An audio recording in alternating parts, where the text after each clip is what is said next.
작년 12월 31일 밤에 우리가 뭐 했죠? 성도연습 예배를 드렸죠. 우리가 그때 성도연습 예배를 드리면서 매년 해왔지만 이제 올해의 기도 제목들을 다 개인적으로 적어서 하나님 앞에 봉헌했습니다. 기억은 나셔요? 벌써 한 해 반이 훌쩍 지나갔고 이제 다음 달이면 이제 8월에 접어듭니다. 참 많은 세월이 흘렀습니다. 지금 돌이켜보면 여러분이 적었던 그 기도 가운데 하나님의 응답을 받은 것이 얼마나 있습니까? 내가 무슨 기도를 썼는지 기억도 안 나십니까? 아니면 기도 카드가 어디 있는지도 어디에 두었는지 잊어버린 분들도 있을지 모릅니다. 저는 여러분이 내신 것을 다 모아서 제 다이어리에 끼워놨어요. 그래서 볼 때마다 이제 기도를 합니다. 근데 그 기도의 제목을 쭉 보면 지금 보면 이루어진 것도 있고 응답받은 것도 있고 또 아직 그렇지 못한 기도의 제목들도 있습니다. 어떻게 보면 아직 응답받지 못한 기도가 더 많아요. 그런 제목들이 더 많습니다. 그런 기도 제목을 볼 때마다 더 간절하게 기도를 하게 되는 거죠. 그러면서 마음속에 어떤 마음이 있냐? 조급함이 있어요. 초조함이 있어요. 어떤 초조함이고 조급함일까요? 올해 안에 이 기도 제목들이 다 이루어져야 되는데 그럴 만한 상황이 안 돼요. 또 조짐이 안 보이는 것 같아요. 그러면 또 불안하기까지 해요. 열심히 기도 제목 적었는데 올해 안에 이루어져 응답 받아야 되는데 이거 안 되면 어떡하나? 안 되면 어떡하나? 목회자로서 가장 큰 기쁨이 기도 여러분이 기도하는 것이 그대로 응답 받는 건 아니겠어요? 그러다가 이러다가 또 올해도 그냥 이렇게 끝나는 건 아닌가? 그런 걱정이 염려가 들기도 합니다. 저만 그렇지 않잖아요. 그렇죠? 여러분도 마찬가지일 겁니다. 우리가 하나님 앞에 열심히 기도하고 간구하는 것들이 정말 다 응답받고 그대로 이루어지면 참 좋아요. 그러면 기도할 만 납니다. 기도하지 말래도 할 거예요. 그리고 참 신앙생활 할 만 나는 거예요. 그런데 그렇지 못한 게 우리의 현실이라는 겁니다. 그리고 그때마다 우리는 늘 실망하고 좌절하게 돼요. 더 나아가서 원망합니다. 하나님은 또 의심합니다. 그런 우리들에게 오늘 우리가 읽은 말씀은요 굉장히 희망적이에요. 놀라운 소망의 말씀이라는 겁니다. 왜냐? 주님께서 오늘 우리에게 기도하는 것마다 응답받는 방법을 가르쳐 주시는 거예요. 오늘 제목처럼 100% 응답받는 방법. 여러분 귀가 솔깃해지지 않아요? 그런 방법이? 그죠? 여러분 오늘 말씀 잘 들으시고 여러분이 드리는 기도마다 무조건 100% 응답받는 은혜가 있기를 소망합니다. 주님이 오늘 그 방법을 가르쳐 주시면서 하나의 비유를 말씀하셔요. 요약하면 이런 겁니다. 친한 친구가 우리 집에 찾아왔어요. 여행하다가. 그런데 먹을 게 없어. 굶었네 또 이 친구가? 배고파해요. 그럼 당연히 먹을 걸 줘야 될 거 아니에요. 그래 문제가 있어요. 뭐냐? 우리 집에 음식이 없네. 다 먹었어요. 그럼 어떻게 해야 돼? 어쨌든 먹여야 되니까 다른 친구의 집으로 가는 거예요. 가서 문을 두드리면서 이보게 우리 집에 손님이 찾아왔는데 대접해줘야 되는데 우리 집 음식이 하나도 없어. 나 음식 좀 줘. 그렇게 요청을 하고 부탁을 하면 그 제 친구가 음식을 줄까 안 줄까? 준다라는 거예요. 예수님이 그 비유를 말씀하시는 거예요. 너무나 당연한 말 아니에요, 그죠? 이게 뭐 비유를 할 것도 없죠? 너무나 당연한 말씀을 하고 있어. 뭐 그런 가르침이 없어. 당연히 급하니까, 필요한 친구에게 자신의 것을 나눠줄 수 있는 건 아니겠어요? 그런데 당시 문화와 관습을 생각해보면 쉽지 않은 일이었다는 걸 우리가 알 수 있습니다. 또 굉장히 복잡한 상황에 얽혀있다는 것을 우리 볼 수 있어요. 당시요 동방 지역은요 사람을 대접하는 것, 또 잘 대접하는 것을 굉장한 신성한 것을 생각했어요. 신성한 의미. 그래서 누구 초대하고 대접하면 우리 성경을 말고 잔치 베풀고 하면 그냥 안 하잖아요. 며칠을 그냥 좋은 음식, 좋은 포도주, 그게 예의고 또 굉장히 거룩한 의식이라고 생각했다는 겁니다. 비록 갑자기 손님이 와도 기꺼이 그를 잘 대접해 주고자 했다는 거예요. 그때 사람들은. 오늘 말씀에 여행 중에 친구가 찾아왔잖아요. 그 친구를 찾아온 그 친구를 대접하려는 이 사람도 그와 같은 마음이었어요. 좋은 거 대접해주고 싶어요. 맛있는 거 주고 싶어요. 그런데 문제가 뭐예요? 집에 음식이 없어. 대접할 만한 음식이 없어요. 그를 대접할 수 있는 유일한 방법은 뭐밖에 없어요? 빌려오는 거예요. 누군가의 집에 가서 음식을 구워오는 겁니다. 그래서 간 거예요. 다른 친구네 집에. 그런데 문제가 있어요. 5절 말씀 보면 이때가 언제라고요? 그가 밤중에, 한밤중에 갔다라는 거예요. 한밤. 이게 문제예요. 그때 당시는요, 아침부터 밤이 될 때까지는요, 집 문을 열어놨어요. 오픈시켜놨어요. 그러다가 밤이 되고 잘 때가 되면 그때야 문을 닫고 잠갔습니다. 이것이 무슨 의미였겠어요? 밝을 때, 낮에 문이 열려있을 때는요, 누구나 환영해. 누구나 웰컴이야. 누구나 왕래할 수 있어. 자유롭게 또 대접할 수 있어. 단 언제? 밤중에. 문이 단단히 걸어 잠긴 한밤중이 되면 아무리 급한 일이 있어도 그 집에 가면 안 돼요. 집에 문을 두드리면 안 되는 거예요. 찾아오면 안 된다는 거예요. 왜? 자고 있을 수 있습니다. 개인적인 일을 할 수 있으니까 문을 잠갔다는 것은 어때? 나는 방해받고 싶지 않아.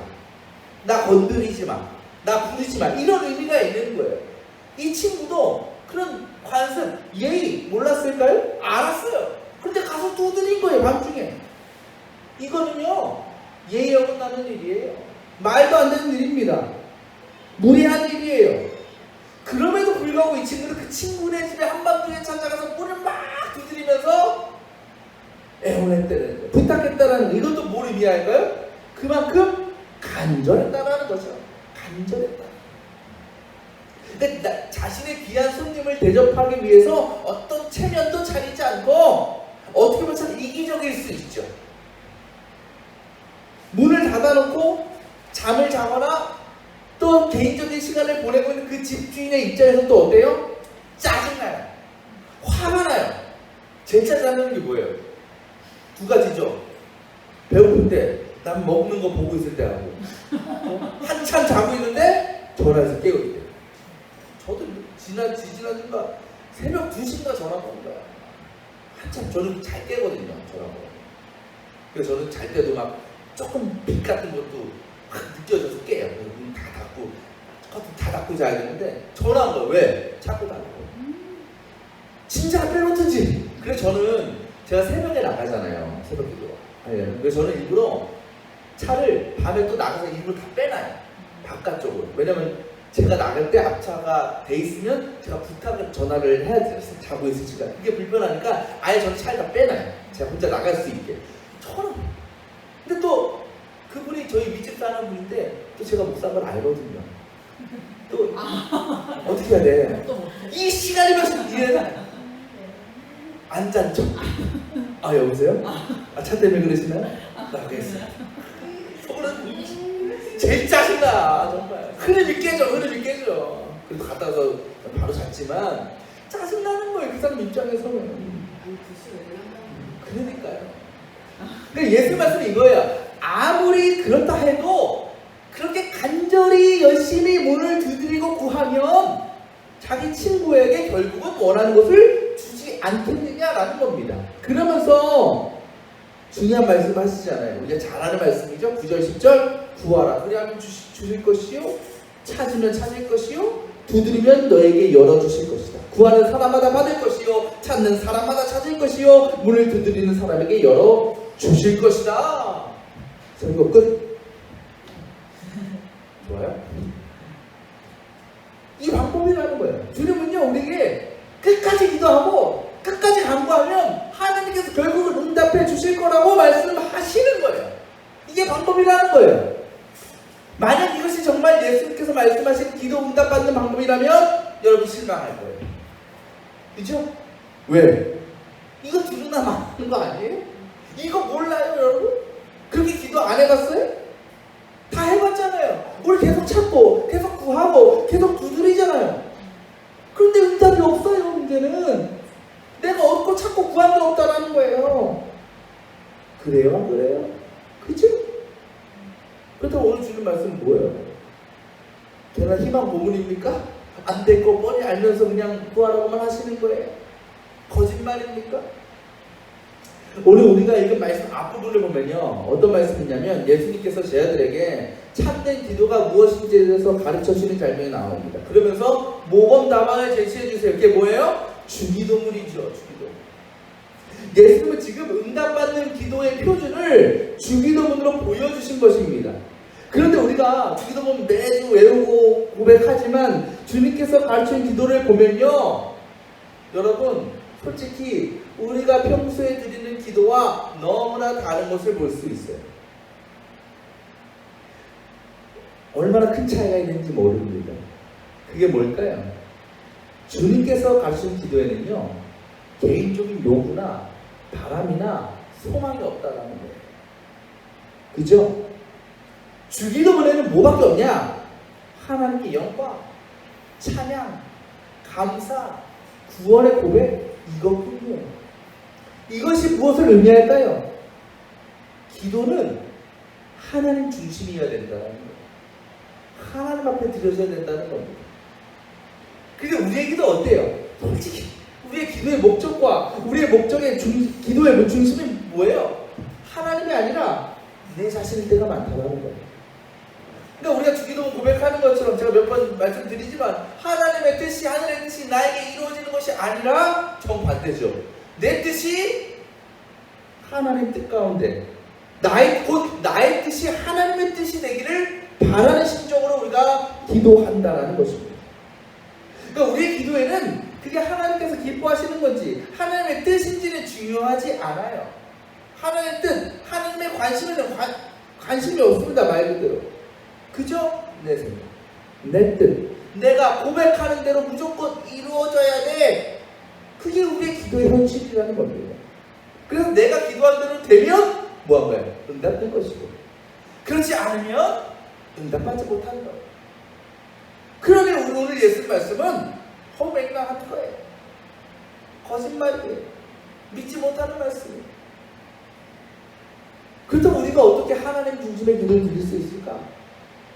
어떻게 구해야 정말 구하는 대로 구해지고 찾는 대로 찾고 두드리는 대로 열릴 것일까? 간단해요. 맡기면 되는 거예요. 맡기면. 그러니까 기도한다는 것은 우리 하나님 기도에 올린다 그러잖아요. 기도를 올린다. 하나님께 드리는 거예요. 내 기도는. 이제 기도를 드리면 이제 그 내가 기도했던 간구의 고민과 어떤 문제와 염려들은 내 손을 떠난 거예요. 하나님께 간 거예요. 그러면 이제 하나님께서 알아서 해 주시리라 믿고 기다리면 되는 거예요. 그렇다고 우리의 기도의 제목들을, 간구의 내용들을 말하지 말라는 건 아니에요. 우리 기도는요, 여러분 중요한 것은 구체적일수록 좋아요. 구체적으로 하나님께 드려야 돼요. 오늘 말씀에 그 친구가 자기 친구에게 찾아가가지고 야, 먹을 것 좀 줘. 나 대접할 것 좀, 이렇게 얘기 안 했어요. 구체적으로 요구했어요. 빵 3개를 달라. 우리 그 하나님 앞에 우리의 기도의 제목들을 자세하게 구체적으로 말씀드려야 됩니다. 그리고 간절히 열심히 구해야 됩니다. 그리고 마지막에 이렇게 고백하는 거예요. 주님의 뜻이 이루어지기를 원합니다. 이게 뭐예요? 우리의 기도와 우리의 소원을 이제 주님께 넘겨드린다는 의미라는 거죠. 주님께서 또한 책임져 주실 것이라고 믿는 믿음의 고백이라는 거예요. 근데 그런 말 합니다. 하나님께서 주시는 응답에는요, 3가지가 있다라 그래요. 첫 번째는 yes. 이렇게 응답하실 때는 원하는 것을 허락해 주실 때 우리가 하나님 앞에 감사할 수 있고 영광을 돌릴 수 있겠죠. 두 번째 응답은 이겁니다. no. 안 돼. 이것을 또 어떻게 받아들여요? 내가 구한 것보다 더 좋은 것으로 예비해 주실 것에 대한 기대와 소망을 품게 해줘요. 마지막 세 번째는 난 옛, 아직 아니야. 이것은 또 우리의 내 당장의 나의 삶과 내 신앙에 도움이 되지 않는 것을 아시고 하나님께서 미리 막아주셨다. 그것을 깨닫게 된다는 거예요. 이 세 가지입니다. 이렇게 하나님 중심의 기도를 드리는 사람은, 하나님께 모든 것을 맡기며 오가는 사람은 모든 응답 가운데 하나님의 뜻과 하나님의 섭리를 발견하고 감사할 수 있다는 것입니다. 이것이 오늘 주님께서 말씀하시는 구하는 대로, 찾는 대로, 두드리는 대로 우리가 누릴 수 있는 응답이다. 하지만 이와 같은 기도는요, 누구나 드릴 수가 없어요. 우리가 그렇게 기도할 수도 있고 또 그 모든 상황을 응답으로 받아들일 수 있도록 우리를 인도하시는 분이 있습니다. 누구예요? 성령이라는 거예요. 성령님의 역사는요, 여러분, 어떤 눈에 보이는 기적이나 어떤 변화가 아니에요. 성령의 능력은 모든 상황 가운데 하나님의 뜻을, 하나님의 섭리를 믿고 고백하고 감사함으로 나아갈 수 있게 하시는 것이 성령의 가장 큰 능력이라는 것을 여러분 믿어야 된다. 때문에 주님이 오늘 분명히 우리에게 말씀하셔요. 13절에 너희가 악할지라도 너희 자녀에게 좋은 것들을 줄 알거든 하물며 하늘에 계신 아버지께서야 구하는 사람에게 뭘 줘? 성령을 주시지 않겠느냐. 부모의 마음이 그렇지 않아요. 부모는요, 자녀에게 가장 좋은 것을 주고 싶어요. 그런 누구의 입장에서? 부모의 입장에서. 부모는 가장 잘 알아요. 이 아이가 뭐가 필요하고 뭐가 중요한지 알아요. 하지만 아이는 모르죠. 아이는 몰라요. 근데 부모는 안단 말이에요. 그 부모는 제일 좋은 거, 최고의 것을 주기를 원합니다. 근데 그걸 언제 받을 수 있어요? 아이가 부모가 생각하는 것과 동일한 것을 구하면 그건 무조건 받아요. 줄 수밖에 없어요. 주님도 마찬가지라는 거예요. 주님이 우리에게 주시고자 하시는 가장 좋은 것은요, 어떤 세상적인 게 아니에요. 우리가 세상적으로 누릴 수 있는 그런 것들이 아닙니다. 주님이 우리에게 주실 수 있는 가장 놀라운 선물, 가장 놀라운 은혜는 뭐다? 성령이라는 겁니다. 왜? 오직 성령을 통해서 우리는 하나님께서 기뻐하시는 기도를 드릴 수 있기 때문에, 또 그 기도의 모든 응답을 믿음으로 받아들일 수 있기 때문에 그래요. 하나님의 우리를 향한 뜻이 무엇인지 우리는 오직 성령의 능력을 통해서만, 성령님께서 주시는 지혜를 통해서만 깨닫게 된다는 것입니다. 때문에 오늘 주님은 우리에게 성령을 구하라. 그게 뭐다? 주님께 보실 때 가장 좋은 것이다. 그렇게 기도하면, 그렇게 간구하면 주님은 우리에게 뭘 줘? 성령 충만함으로 응답해 주시겠다고 약속하신다. 저는 서두에 지난 성부영신 예배 때 말씀을 드리면서 여러분이 내어놓으신 기도 제목들에 대한 말씀을 드렸습니다. 참 많은 기도 제목을 써내셨어요. 그 모든 기도의 제목들이 참 중요하고 소중하고 귀합니다. 그리고 그것들이 저에게 참 은혜가 됩니다. 근데 그 가운데 그 중에서도 참 저에게 큰 은혜가 된 기도 제목이 있었습니다. 누구라고 말씀을 드리지 않겠습니다. 그분도 다른 분들과 마찬가지로 자신의 어떤 소원, 바램, 소망들을 다 적어 놓으셨어요. 그런데 그 기도 제목의 끝에 이렇게 적어놨습니다. 그냥 아버지의 뜻 가운데로 이끌어 주세요. 음성 인식 지원으로 말씀드리면, 그리고 다서는 제가 적긴 했는데 하나님 뜻 가운데 해주세요. 알아서 해주세요. 하나님 뜻 가운데 좋은 뜻으로 인도해 주세요. 그렇게 적어놓은 이게 뭐야? 오늘 말씀처럼 뭐든지 하나님의 뜻인 줄 믿고 하나님의 계획이 있는 줄 믿고 제가 가겠습니다. 의지하겠습니다. 그런 고백 아니겠습니까? 곧 내 자신의 기대와 소망은 그저 내 생각일 뿐이지 결국 하나님께서 이루시고 이끄신 대로 순종하겠습니다. 감당하겠다. 그런 믿음의 고백이라는 거예요. 그 고백이 저와 여러분들의 기도요 고백이 되기를 원합니다. 여러분, 우리가 간구하는 바를 얻지 못하는 것은 하나님께서 우리에게 주시기를 거절하신 게 아닙니다. 우리를 위해서 더 좋은 것을 마련해 주시기 위함인 것을 여러분 믿으시길 바랍니다. 우리의 기도가 하나님을 향해서 하나님 중심으로 또 성령을 구하는 기도로 드려진다면 우리는 응답 받을 수밖에 없는 것입니다. 그렇게 기도하면 응답되지 않는 기도는 없다는 거예요. 비록 주어진 응답이 내 기대와 내 소망과는 다를 수 있다 하더라도 그 안에는 분명한 하나님의 사랑과 지혜에 근거한 응답이 있다는 거예요. 그게 예스든 노든 난 예시든 우리는 그 어떤 응답에도 감사하며 기뻐할 수 있다는 거예요. 모든 상황을 통해서 응답하시는 하나님을 우리는 만날 수 있다는 겁니다. 가장 좋은 것으로 베풀어 주시는 주님의 사랑을 체험할 수 있다는 것입니다. 주님은 우리에게 좋은 것을 주시지 않아요. 최고의 것을 주시길 원하십니다. 우리는 좋은 것을 원하지만 주님은 최고의 것을 주시길 원하십니다. 그것이 뭐라고요? 그것을 누가 누린다고요? 성령 안에서 주님의 뜻을 구하는 사람, 성령 안에서 간절히 찾고 두드리며 기다리는 사람만이 누릴 수 있다는 것입니다. 우리 모든 성도들, 우리를 향하신 그 주님의 가장 선하고 가장 좋은 계획 같은 날마다 믿고 구하고 그렇게 날마다 응답받는 모든 것의 응답으로 감사함을 누리는 우리 모든 성도들이 되시기를 축원합니다.